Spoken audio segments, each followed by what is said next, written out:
Journalists' rights in the United States are under question after an RT news team spent around 32 hours in jail following their coverage of a protest rally. Officers handcuffed the crew before marching them to a police van. Right. Oh God, it's so tight. I can't feel my finger. That's what it cut it off. Just breathing. It's Our really correspondent Heading Ford described her handling by police as brutal. Here's more of her first-hand experience of the arrest. Oh my God, that is pretty. While we were filming, we were asked to step aside. We were asked to step onto the sidewalk, which we did. This is documented in the footage that we shot. We turned our backs, and all of a sudden we were being arrested. We were not told what we were being charged with. We were taken to the county jail.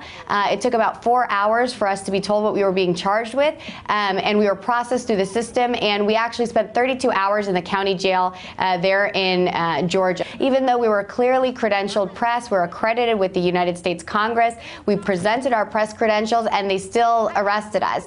We were charged just as all the other activists were. All of us were found guilty of every single charge brought against us. There was no distinction made between the press and between the the activists that were there and the bystanders, the innocent bystanders. So really, we felt as journalists that we didn't have protection of freedom of the press. We didn't have First Amendment rights. And it's interesting that this happened outside of the School of the Americas, where they're training soldiers and police to do these kind of actions against populations in Latin America, and much of the same repression was seen on the streets of the United States. The case isn't over yet. We did appear before a judge. In many ways, it was the most undemocratic, I would say, process. Sort of miscarriage of justice. I mean, a lot of us weren't even permitted to speak. We weren't even permitted to hear what the police officers were saying against us, or permitted to respond. It was sort of the judge chose to not only, press charges against us and decide, even though it was an arraignment, but also sentence us. And we're also facing state charges for unlawful assembly, which as journalists, we obviously are not part of an unlawful assembly where they're covering it and under our First Amendment rights. Well, the American Constitution's First Amendment guarantees free speech, but human rights activist David Lindorf says the U.S. is now tightening control of the media, sometimes breaching even the basic rights of journalists.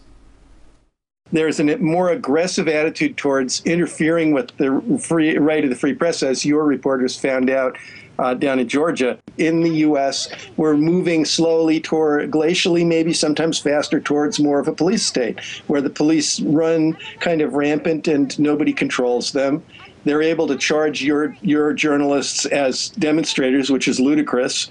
That will intimidate you, presumably, from sending them to other events because you don't want to keep paying these fines and things.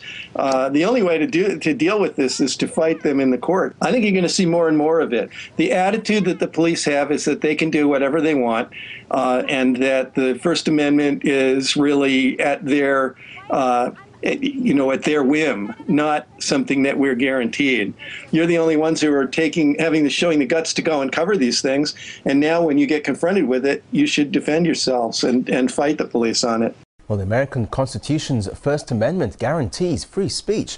But human rights activist David Swansong says the RT arrests highlight how increasing numbers of journalists are unable to exercise that right. We have an array of tactics used by the U.S. government and military. We have media outlets bombed in the course of our wars. We have journalists shot at. We have Pentagon spokespeople secretly paid to say what they supposedly think on television. We have fake news reports generated by the government, and we have a campaign of intimidation that is very, very successful. And it's, there are two disgraceful things that happened here. One, an arrest of journalists and activists, and two, most U.S. media outlets not risking arrest, complying with the desires of those in power, or successfully intimidated.